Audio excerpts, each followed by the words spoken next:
귀한 찬양 감사합니다. 우리 앞에 비대 서로 인사하겠습니다. 한 주간 잘 지내셨습니까? 반갑습니다. 네, 한 주간 잘 지내셨습니까? 반갑습니다.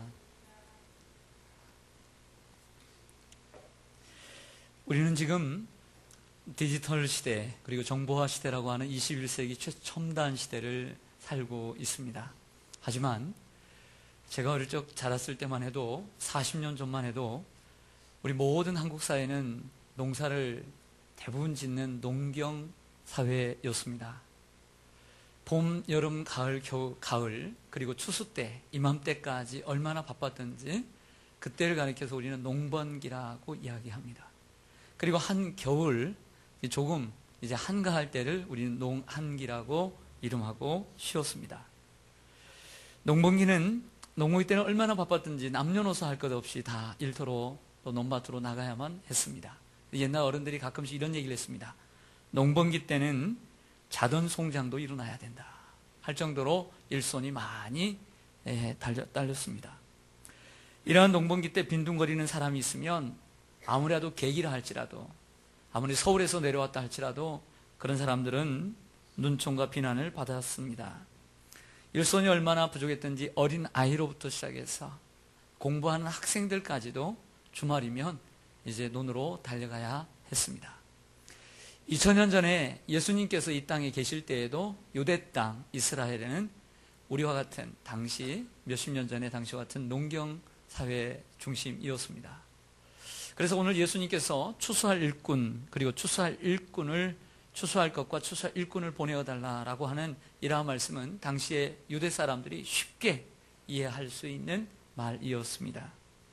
그러나 예수님은 단순한 추수를 의미하는 것이 아니라 이러한 곡식의 추수를 뛰어넘어서 영적인 추수에 대한 말씀을 오늘 그 의미를 부여해 주고 있습니다. 당시 이스라엘은 로마의 지배 아래서 고통을 받고 있었고요. 마치 목자 없는, 목자 잃은 양처럼 유리하고 방황하며 살고 있었습니다. 그들을 바라보며 지금이야말로 하나님께로 다시 돌아와야 할 때라고 말씀하고 있는 것이죠. 그게 때가 바로 추수할 때라고 하는 것입니다. 그런데 추수하기 위해서는 일꾼이 필요한데, 그렇기 때문에 제자들에게 기도를 또 하나 가르쳐 주십니다. 주기도뿐만이 아니라 이렇게 기도하라. 하나님, 추수할 것은 지금 많은데 추수할 일꾼이 적으니 추수할 일꾼을 우리에게 보내주세요 라고 너희들은 하나님께 기도하라, 이렇게 말씀하십니다. 이것이 오늘 본문의 줄거리입니다. 따라서 하겠습니다. 사랑하면 전도합니다. 다시 한번요. 사랑하면 전도합니다. 오늘 말씀을 보면 누구를 사랑하면 전도할 수 있을까요? 예수님을 사랑하면 전도할 수 있습니다. 오늘 35절 보시면 예수께서 모든 도시와 마을에 두루 다니사 그들의 회당에서 가르치시며 천국 복음을 전파하시며 모든 병과 모든 약한 것을 고치시니라. 아멘. 오늘 이 35절에는 예수님의 공생의 3년 반 동안 예수님의 사역을 세 가지로 집중, 요약한 말씀이 나옵니다. 그 말씀은 가르치고 전파하고 그리고 치유하는, 고치고 치유하는 이 세 가지 사역을 말씀해주고 있다는 것입니다. 예수님은 천국 복음을 전파하시고 또 가르치시고 그리고 약한 자, 병든 자를 고쳐주셨습니다. 이 세 가지 예수님의 사역은 우리가 계속해서 계승해야 될 사역일 뿐만 아니라 모든 교회들이 생겨날 때마다 교회가 개척되고 교회가 아무리 성장해도 이 세 가지 사역만은 계속되어야 할 줄로 믿습니다. 먼저 가르치는 사역을 예수님은 하셨습니다. 우리가 일반적으로 생각할 때 예수님은 병을 많이 고치시고 기적을 많이 일으키시고 풍랑을 잠잠케 하시고 안전병을 일으키시고 그리고 저처럼 설교를 많이 했을 것 같은데 그렇지 않습니다.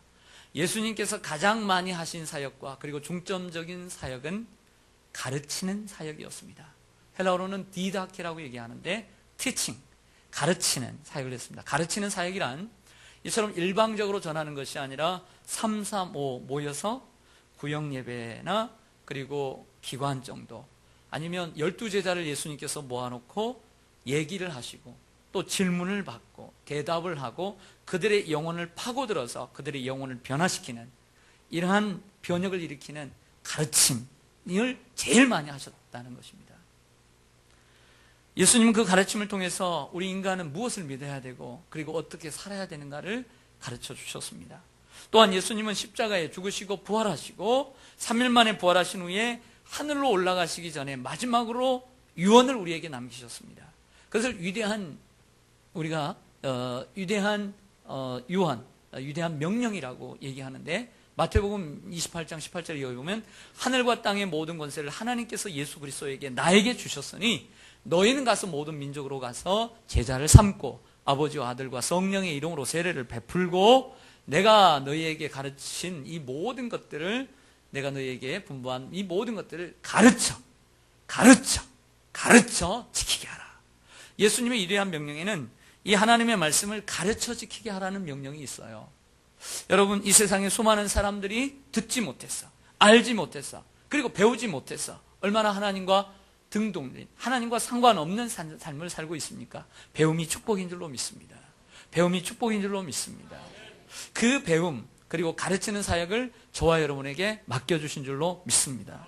그래서 교회 안에서는 일방적으로 저처럼 설교를 하고 설교를 듣는 이 시간만 소중한 것이 아니라 그룹 모여서 소그룹 속에서 먼저 배운 사람들, 많이 알아서가 아니라 먼저 아는 사람이 모르는 사람들에게 가르치는 이런 일이 필요합니다. 그래서 주일학교 시간에 3, 4, 5 애들을 1학년, 2학년, 3학년 선생님들에게 맡겨주신 것은 이건 가르치는 시간이에요. 일방적으로 설교하는 시간이 아니에요. 설교를 하면 안 돼요. 구역공과도 설교를 하면 안 돼요. 가르치는 시간이 돼야 돼요.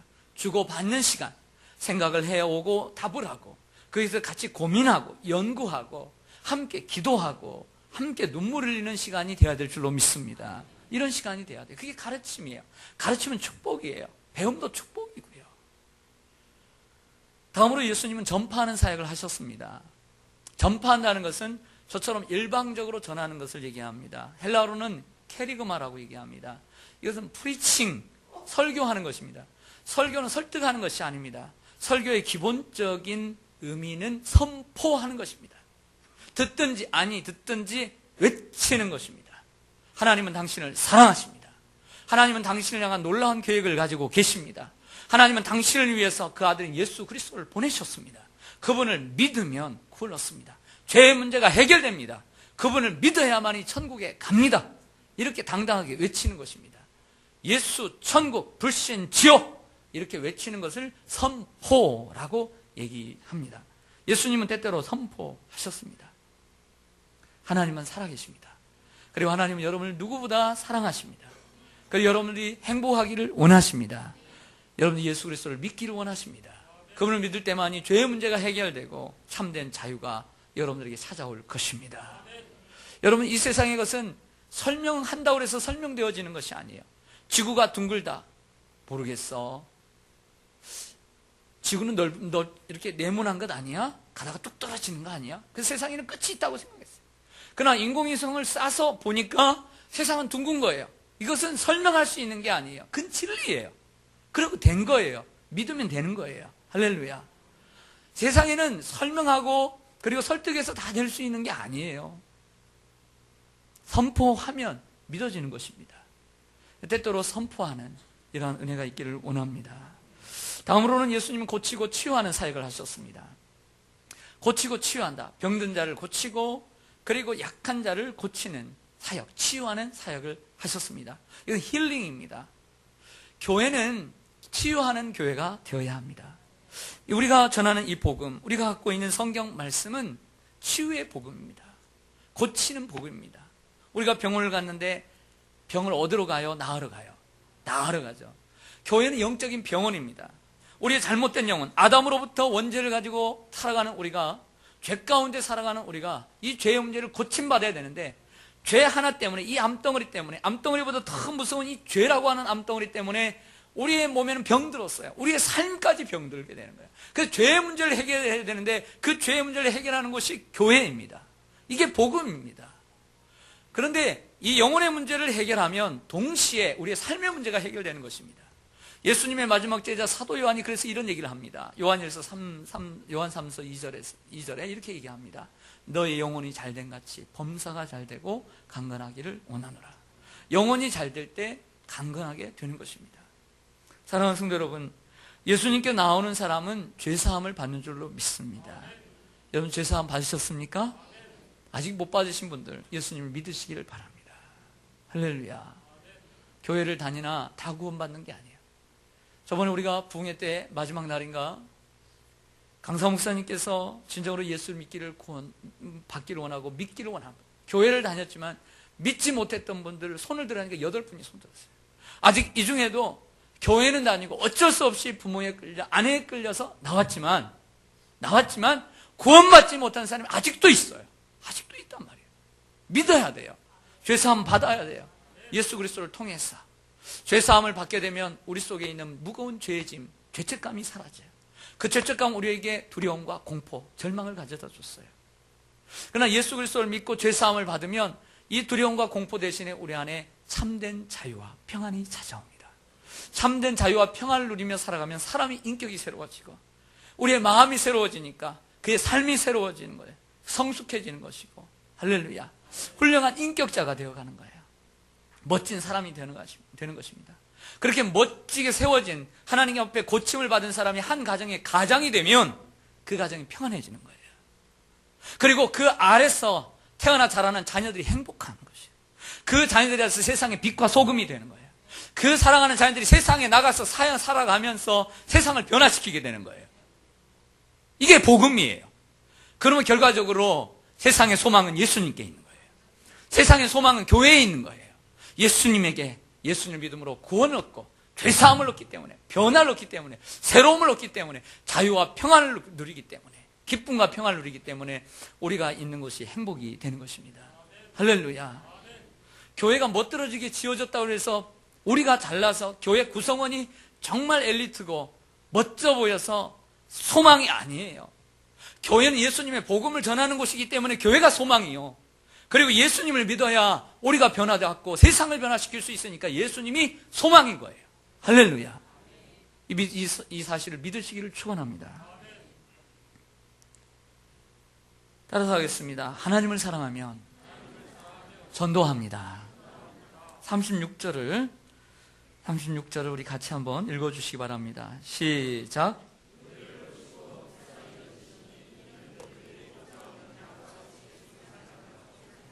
아멘. 예수님께서 무리를 보시면서 불쌍히 여기셨어요. 마치 양들은 제 길을 못 가요. 목자가 없으면. 근데 목자 없는 양들처럼 유리하는 모습을 보면서 낭떠러지에 곧 떨어지고 맹수의 밥이 될까봐 그 불쌍히 여기는 모습을 보여주십니다. 디모데전서 2장 4절에 보면 이런 말씀을 하고 있어요. 하나님은 모든 사람이 구원을 받으며 진리를 아는 데 이르기를 원하시느니라. 이게 하나님의 마음이에요. 이게 하나님의 가장 큰 소원이에요. 베드로서 3장 9절에 보면 오직 주께서는 너희를 향하여 오래 참으사 아무도 멸망치 않고 다 회개하게 이르기를 원하시느니라. 이게 하나님의 마음이에요. 하나님의 꿈이에요. 하나님의 소망이에요. 하나님의 비전이에요. 사랑하는 분들 계시죠? 여러분들이 가장 사랑하는 사람을 한번 눈으로 그려보세요. 속으로 생각을 해보세요. 떠올려보세요. 사랑하는 사람, 가족이든 연인이든 친구든 부모 형제든. 사랑이란, 진정한 사랑은 사랑하는 사람의 소원을 들어주는 거예요. 그리고 진정한 사랑은 사랑하는 사람이 싫어하는 일을 하지 않는 거예요. 그리고 사랑하는 사람이 기뻐하는 일을 하는 거예요. 그게 사랑이에요. 내가 원하지 않아도 사랑하는 사람이 그걸 원하면 내 것을 포기하고 그 사람이 기쁨을 위해서 나아가는 거예요. 이게 진정한 사랑이에요. 또 그 사람이 그토록 내가 하는 행동을 싫어하면 그 사람이 싫어해서 나는 좋아도 그 사람이 싫어하고 내가 하는 행동 때문에 그 사람이, 사랑하는 사람이 마음이 아프다면, 마음에 병이 생긴다면 그 사람을 위해서 내가 좋아하는 것도 포기할 줄 아는 게 사랑이에요. 그리고 그 사람이 그 사람이 기뻐하는 것을 정말 내가 처음에는 마음이 없어도 따라주는 것, 그게 사랑인 줄로 믿습니다. 하나님 사랑하십니까? 하나님 사랑하세요? 그러면 전도하세요. 할렐루야. 하나님의 소원은 거기에 있어요. 요한복음 21장에 보면 우리가 잘 아는 말씀이 있습니다. 예수님이 십자가에 죽으시고 3일 만에 부활하시고 하늘로 올라가시기 전에 제자들을 여러 차례 만나시는데 베드로를 만나세요. 도망쳤던 제자 베드로, 예수님을 모른다고 부인했던 제자 베드로를 만나셔서 고기를 153마리를 잡아서 주시고 거기다가 또 생선 조림을 해가지고 생선 구이를 해서 아침까지 맛있게 먹었습니다. 배가 두둑한 베드로에게 예수님께서 중요한 질문을 하세요. 베드로야, 요한의 아들 시몬아, 너 날 사랑하니? 너 저 사람들보다 나 사랑해? 부르세요. 사랑하느냐고 묻습니다. 예수님 뭐라고 얘기해요? 내 어린 양을 먹이라. 또 말씀합니다. 묻습니다. 너 나 사랑하니? 주님 아시잖아요. 왜 이렇게 자꾸 물으세요? 그러면 내 양을 돌봐라. 너 나 사랑하니? 예, 사랑합니다. 더 이상 묻지 말았으면 좋겠어요. 그러면 네가 날 사랑하면 내 양을 먹이라 말씀하세요. 여러분, 우리가 주님을 사랑한다면 어린 양이든 어린이든 학생이든 청년이든 장년이든 노년이든 전도해서 하나님 말씀을 가르쳐서 예수 제자 삼고 함께 한 곳을 바라보고 동역자가 되어야 될 줄로 믿습니다. 이게 하나님의 소원이에요. 찬양하는 거 귀하죠. 봉사하는 거 귀해요. 아이들 가르치는 거 귀해요. 그러나 그 무엇보다도 귀한 것은 하나님의 마음을 아는 거예요. 하나님의 마음이 거기에 있으면 그 영혼을 향해서 나아가는 것입니다. 말도 잘 못하고 능력도 없고 큰 믿음도 없지만 주님이 기뻐하신대. 연약하지만 주님의 기쁨, 주님의 소원을 들어드리려고 노력하는 자, 그 사람이 하나님을 사랑하는 사람이에요. 할렐루야. 따라서 하겠습니다. 이웃을 사랑하면 전도합니다. 다시요. 이웃을 사랑하면 전도합니다. 37절로 38절입니다. 제가 먼저 37절을 읽겠습니다. 이에 제자들에게 이르시되 추수할 것은 많되 일꾼이 적으니.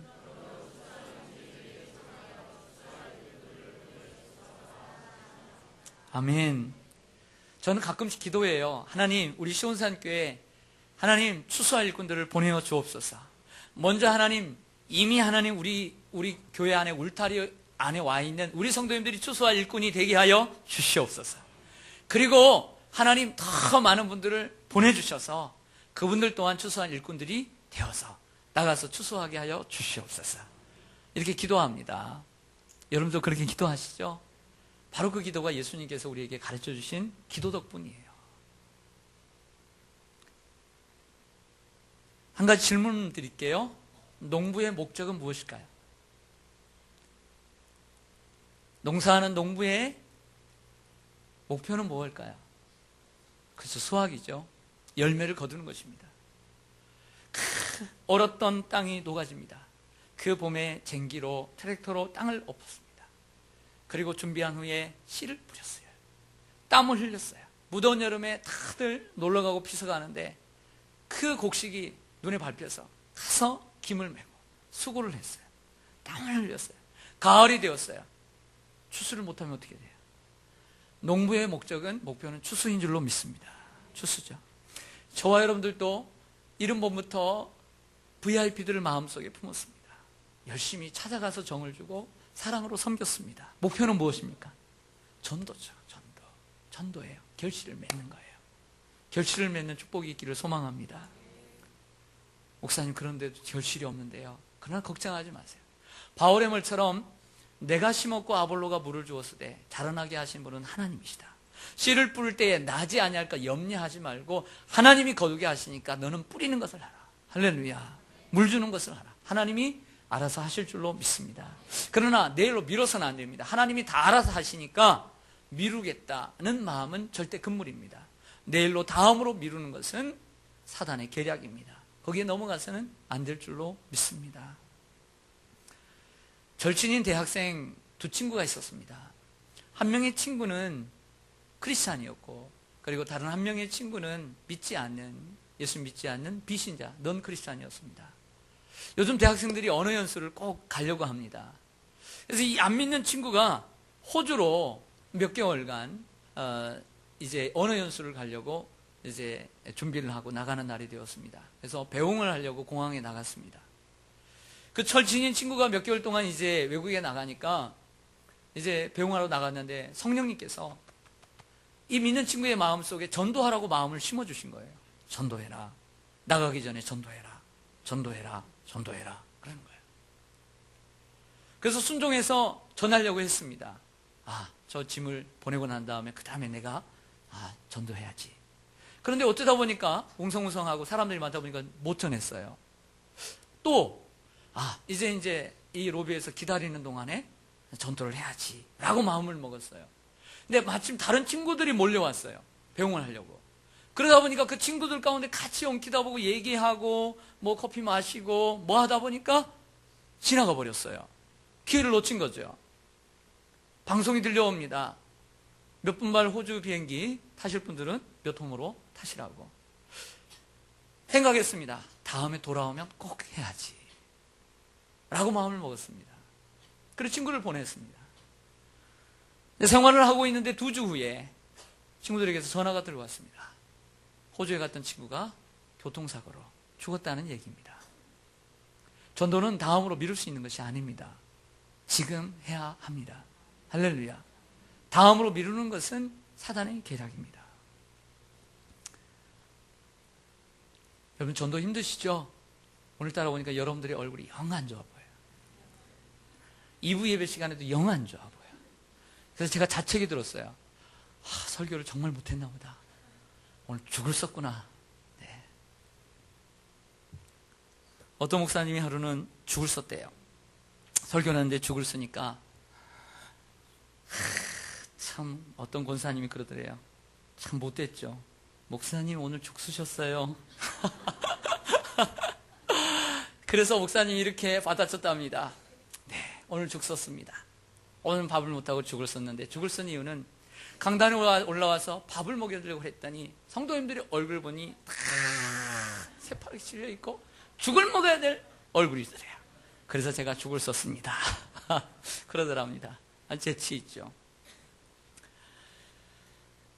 제가 책을 하나 들고 왔습니다. 미국 시카고에 빌 하이빌스, 일로크릭 교회의 빌 하이빌스 목사님이 쓰신 사랑하면 전도합니다라고 하는 책을 제가 몇 년 전에 사서 읽었던 책입니다. 단 오늘 설교는 제목만 그대로 카피해 왔다는 거. 제목만. 아셨죠? 그런데 이 번역서를 많이 보신 분들은 아시겠지만, 원래 미국이나 뭐 외국에, 영국에서 처음 그 저자가 쓸 때, 영어로 볼 때 그 영어를 그대로 번역하는 경우가 있고, 아니면 우리 한국의 문화에 맞추어서 좀 구미에 당기는 제목으로 바꾸는 경우가 있어요. 이건 바꾼 거예요. 원 제목이 아니에요. 사랑하면 전도합니다. 이런 건 들어있지도 않아요. 원래는 이렇게 되어 있습니다. Just walk, 걸어가라. Across the room, 저 방을 지나서 걸어가라. 이렇게 되어 있어요. 이게 무슨 뜻이냐면, 방은 편안해요.